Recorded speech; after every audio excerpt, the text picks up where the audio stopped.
સાબરકાંઠા કોંગ્રેસ દ્વારા લોકસભા ચૂંટણી તૈયારી અંગે બેઠક બાદ પ્રેસ કોન્ફરન્સ યોજી માહિતી આપવામાં આવી હતી, જેમાં ન્યાય યાત્રા અને માવઠા નુકસાની અંગે પ્રેસ મીડિયાને માહિતી પૂરી પાડવામાં આવી હતી। સાબરકાંઠા જિલ્લા કોંગ્રેસ કાર્યાલય ખાતે આગામી લોકસભા ચૂંટણી 2024ને લઈ સાબરકાંઠા લોકસભા બેઠક ઉપર કોંગ્રેસના ઉમેદવારોની જીત થાય તે માટે સંગઠનને લઈ બંધ બારણે જિલ્લા પ્રભારીઓ નવનિયુક્ત કોંગ્રેસ પ્રમુખ અશોક નાથાભાઈ પટેલના અધ્યક્ષસ્થાને બેઠક યોજાઈ હતી। ભાજપાના ઉમેદવારોને ફાઇટ આપી શકે તેવા ઉમેદવારોને મેદાનમાં ઉતારવા નક્કી કરાયું હતું। સાબરકાંઠા જિલ્લા કોંગ્રેસ કોર કમિટીની મળેલી બેઠકમાં તાજેતરમાં થયેલ માવઠાથી ખેડૂતોને થયેલ નુકસાનના વળતર પેટે સરકાર પેકેજ જાહેર કરે તેવી માંગણી કરવામાં આવી હતી। દાહોદથી ગુજરાતમાં પ્રવેશી રહેલી ભારત જોડો ન્યાય યાત્રા અંગે પણ બેઠકમાં ચર્ચા કરી જિલ્લામાંથી 250 કાર્યકરો યાત્રામાં જોડાવા મોકલવા નક્કી કરવામાં આવ્યું હતું। जिला कांग्रेस समिति कार्यालय में साबरकांठा जिला कांग्रेस समिति प्रमुख अशोकभाई पटेल अध्यक्ष स्थाने बंद बारणे योजायेली कोर कमिटी मीटिंग में भारत जोड़ो न्याय यात्रा तारीख 7/3/2024 रोज गुजरात में प्रवेश करी दाहोद मुकामे बपोरे 3 वागे पहुंचશે। त्यारबाद 8/3/2024 रोज सवारे 8 कलाके बस स्टेशन राहुल गांधी यात्रा शुरू करશે। आ यात्रानी अंदर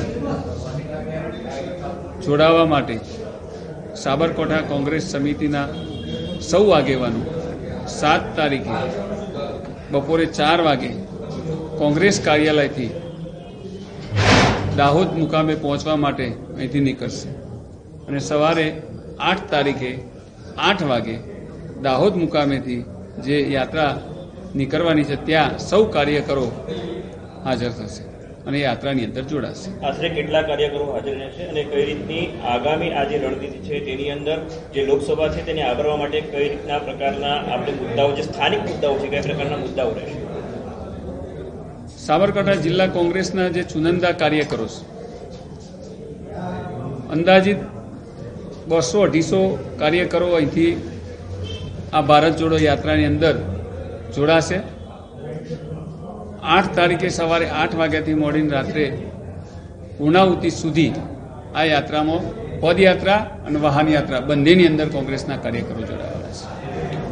સ્થાનિક મુદ્દાઓ કયા રહેશે? ખાસ કરીને જે જિલ્લા વાઇઝ હશે તો જિલ્લાના કયા કયા સ્થાનિક મુદ્દાઓ રહેશે? ખાસ કરીને જો સાબરકાંઠાની જ વાત કરવામાં આવે તો સ્થાનિક મુદ્દાઓ કયા રહેશે? તારીખ 2/3/24 રોજ સાબરકાંઠાની અંદર જે કમોસમ વરસાદ જે પડ્યો છે કડાકા સાથે, આ વરસાદની અંદર પાકનું જે મોટું નુકસાન થયું છે, ઘઉં હોય, બટાકા, એરંડા, ચણા, શાકભાજીનું એ જે નુકસાન થયું છે એ નુકસાનના વળતર માટે ગુજરાતની સરકાર તાત્કાલિક એનો સર્વે કરાવી અને આ પાકનું નુકસાન અપાવે એવી અમારી સૌ કોંગ્રેસના આગેવાનોની માંગ છે। અગાઉ પણ જ્યારે વરસાદ પડ્યો હોય અને ખેડૂતોને જે નુકસાન થયેલું એ આજ દિવસ સુધી સાબરકાંઠા જિલ્લાના ખેડૂતોને સરકારે કોઈ જ વળતર આપેલું નથી। સરકાર દ્વારા કોઈ પણ વળતર નહીં આપવામાં આવે અથવા તો કોઈ પણ કાર્યવાહી ન કરવામાં આવે તો કોંગ્રેસ દ્વારા આગામી પગલાં કયા રહેશે? આવેદનપત્ર કલેક્ટર સાહેબને આપી અને ગુજરાત સરકાર આપણા મુખ્યમંત્રી સુધી અમારી સાબરકાંઠા જિલ્લાની વાત પહોંચાડવા માટે અમે આવેદનપત્ર કલેક્ટર સાહેબને અહીંથી આપીશું। આના પહેલા પણ વળતર આપવામાં નથી આવ્યું, એના માટે કોંગ્રેસ દ્વારા શું કરવામાં આવ્યું છે સરકારના વિરુદ્ધમાં? અગાઉ પણ રેલીઓ દ્વારા આવેદનપત્રો આપી અને કલેક્ટર સાહેબને આપ્યા પછી ગુજરાત સરકાર સુધી અમે અમારી વાત પહોંચાડેલી છે, પણ આજ સુધી કોઈ જ વળતર ખેડૂતોને આપવામાં આવેલ નથી।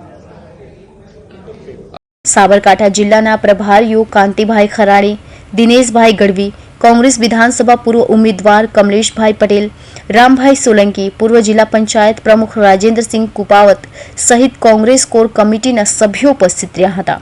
उमंग रावल, हिंद टीवी न्यूज, साबरकांठा।